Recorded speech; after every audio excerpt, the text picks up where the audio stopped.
John Monash led the Australian military during the First World War. He said to his staff that, quote, "I don't care a damn for your loyalty when you think I'm right. The time I want it is when you think I'm wrong." Ken Gillespie, in your time as Chief of Army, Vice Chief of the Defence Force, were there ever times you had to admit that you'd got something wrong, and how do you deal with that in a military environment? I think there have been many occasions in my career where I've been wrong and needed to admit that, because if you're a leader of troops, there's a special onus on that leadership, because ultimately you're going to ask them to put their lives on the line. And if they can't believe you and have honesty in believe that you're honest in your approaches to them, it doesn't work. But there are two sets of admissions here. One is to your troops and the body that you work with. The other is the public admission. And the public admission, if you sort of understand that politics is everything, then your admission of failure turns into a political consequence for the government in that area. But I have. I mean, for example, I look back at my time in the Army, and one of the mistakes that I made was that I didn't realise quickly enough how important it was to prepare our people for returning home as much as I did in preparing them to go to Afghanistan. And you saw that as a problem when they got home and had problems adjusting to family life? In fact, it was being able to listen to young battalion commanders saying, hey boss, you know, we prepare these guys brilliantly to go overseas. They've got all the teamwork and skills. But when they come home, we basically give them a welcome home parade and some numbers to call if they have problems and let them go. And the reality of it is that in that period of days and weeks after people return home, we've got as much to do in preparing them for return from operations as we have for getting them to go on operations. Now, I missed that originally, and it was a bunch of young COs who came and sort of said, so yes, I could admit to you and all the people watching tonight that, there are times where you should own up to your mistakes and say so. Peter Beattie, you mentioned at the outset that this was an important thing for a leader to do, and you made a virtue a number of times as Premier of admitting when something had gone wrong, a mistake had been made, apologising for it. And what did you find? People moved on? People moved on because they respected the honesty of it. And I think what they also understood was that politicians and political leaders are humans and they make mistakes. The problem in our system is, and I see this in Canberra all the time, people are not prepared to admit they've made a mistake. Well, people are not silly. They do understand that's going to happen. And the best way to do it is say, look, I really stuffed that up. I'm sorry I did that, but I'm going to try and improve it. Is it that easy? Well, it's not that easy, because you actually then have to go around and make sure that what you said you would do, you actually do. But if you actually acknowledge you've got a problem, and that's the first thing to solve it, you've got to say, I've got a problem, and I made a mistake, which is why we've got this problem, then you can fix it. Unless you admit the problem, you're never going to fix it. And what you do, by showing that leadership, you send a message to not only your parliamentary colleagues, your ministers and the departments, that you actually are serious about getting it fixed. Cardinal Pell, the Catholic Church teaches contrition and encourages confession. Have there been times where you have made mistakes, where you have acknowledged them, admitted them, and how important do you think that is for a leader? I think the public acknowledgement is important. More important than that is if you've got a problem that's significant, that you admit it for what it is and you deal with it. Now, not on every occasion, perhaps like the Army, do you have to go and announce it in the press. But if there is public criticism, and if it emerges through an error of judgment or something else that you've made mistakes, you have to admit it. Now, in the paedophilia crisis, for a long time, we handled that badly. I think, in comparative terms here in Australia, we got into fixing it up earlier than they did in some other English-speaking countries. Most people accept we're doing that. Some people are so deeply wounded, they're still reluctant to believe that we're facing up to it. But we've got to get out. The first thing is to deal with those who are hurt or those who have been treated unjustly, to deal with those who have been accused, to deal with them justly. It's very difficult. And if you got it wrong, you've got to say so. And certainly, we've had to apologise, and I think that's right and proper. Jenny Allen, when it comes to teaching kids leadership qualities, is this an important one, acknowledging mistakes, admitting them? Yes, definitely. I think that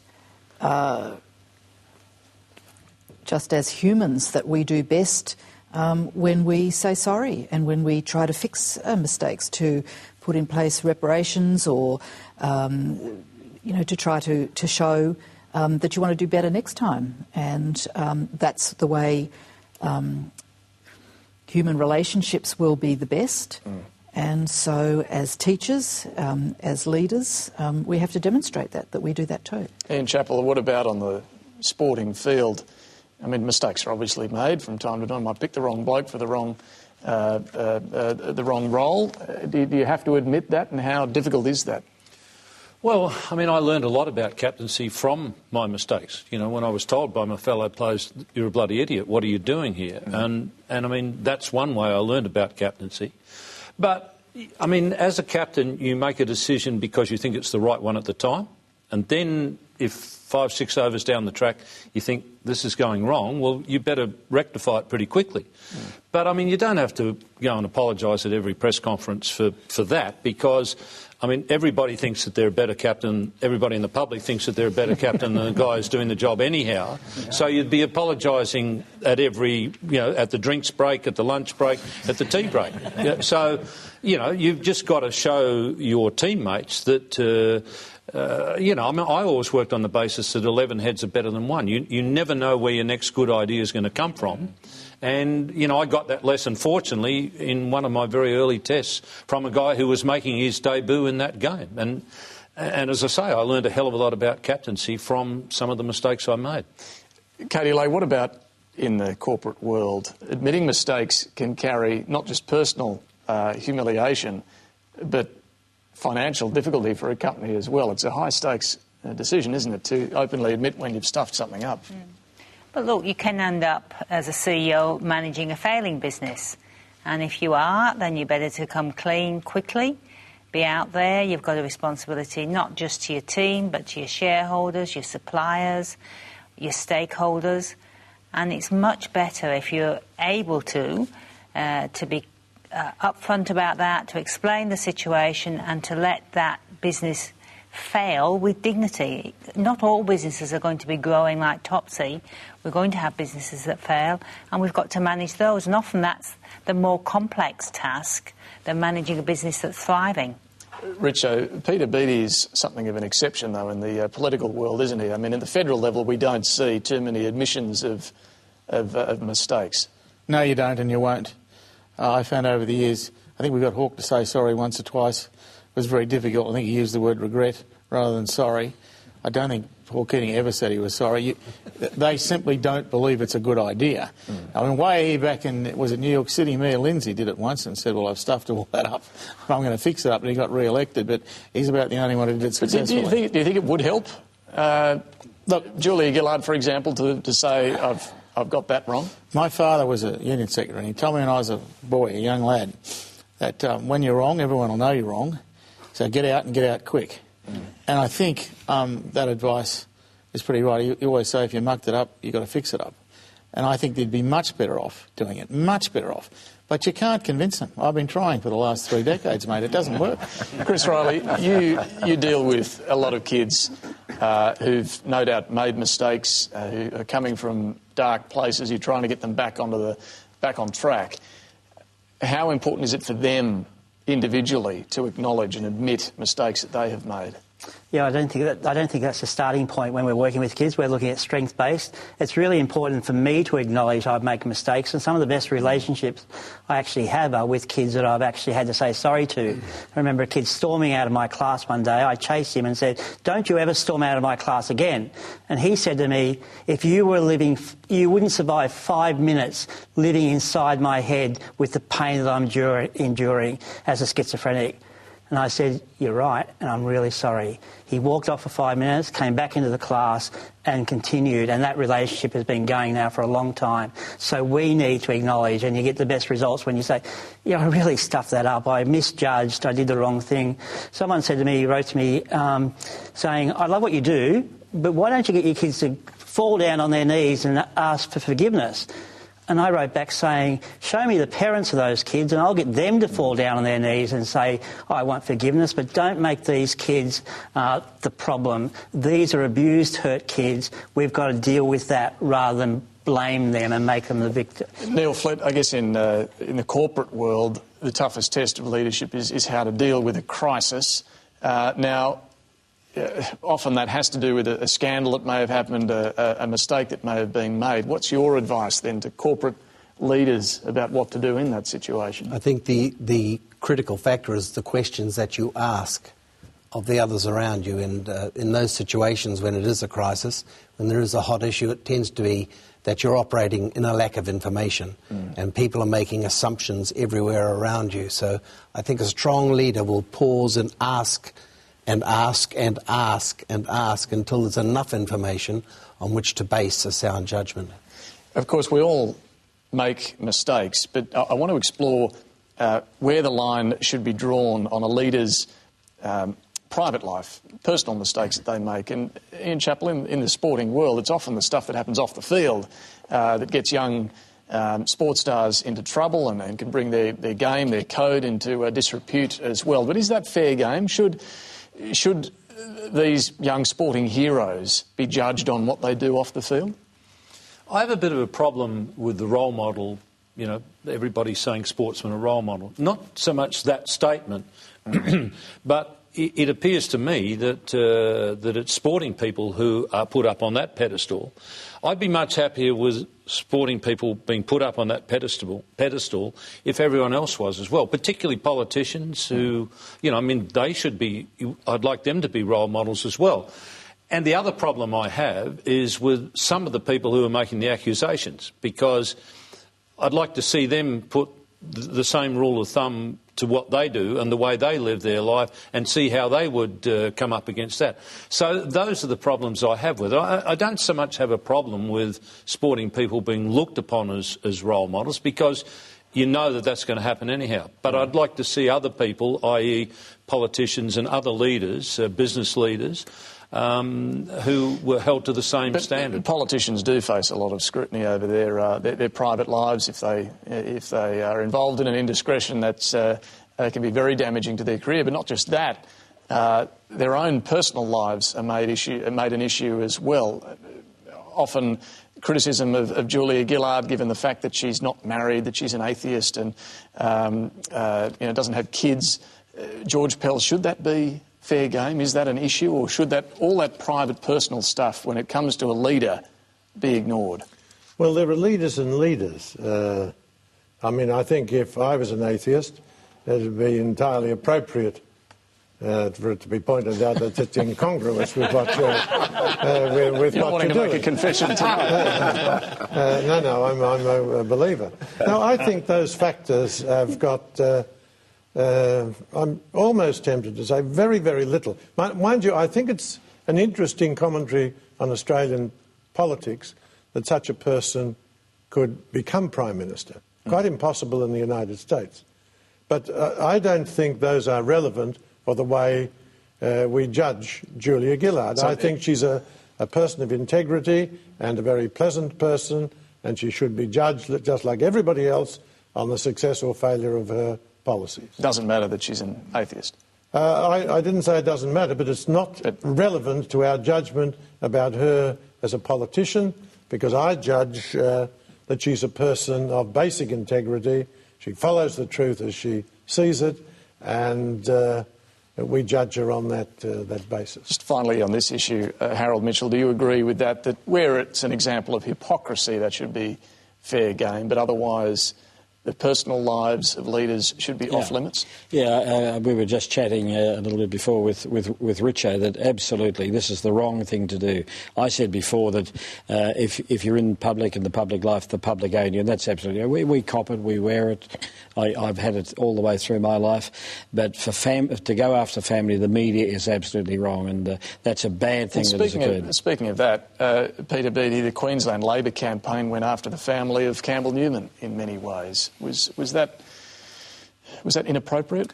What they were raising were issues of integrity, and post-Fitzgerald Queensland, that was an appropriate thing to do. Now, I think they went too far. is my view. But is the issue about integrity and honesty, is that important? Yes, it is. I don't support, and I never have supported, media or politicians going after members of a politician's family. I think that is despicable. I think that's off limits. And as someone where my wife and I have 3 children that grew up in public life, and it's tough on every one of them. One of mine, in fact, moved to Sydney when they'd finished high school because they didn't like it. And it's like being in a fishbowl. It is very difficult.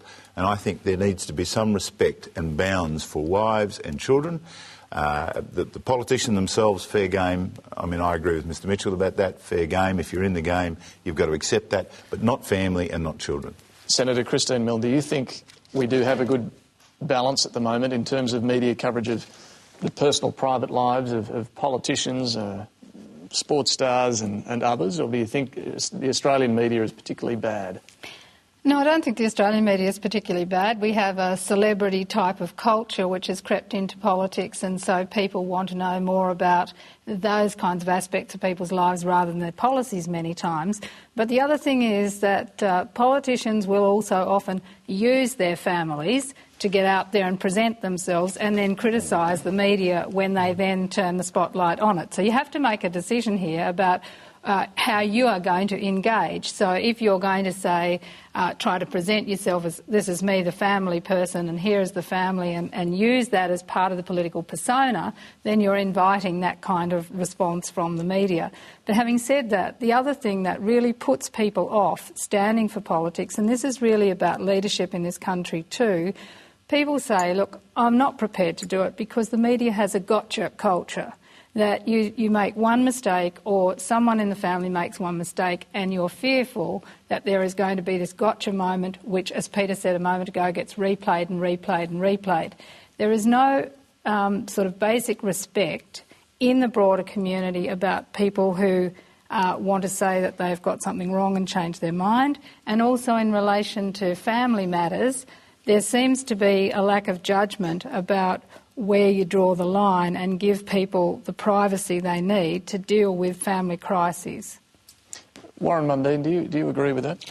Look, I've experienced this, even on my small scale as just National President of ALP, plus, being Deputy Mayor of Dubbo and that, I've had a son beaten up because of these type of attitudes.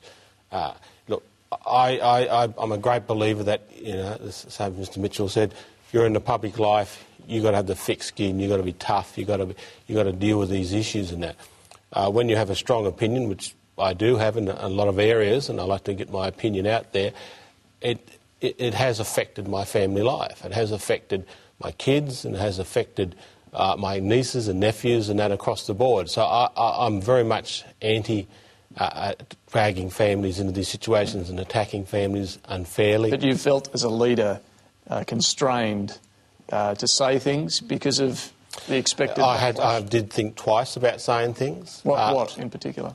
There's a number of issues. There's quite a number of them I could go across, which I won't go into here, but I've thought twice about it. But I had a belief in them, and I thought it was an opinion that had to be out there.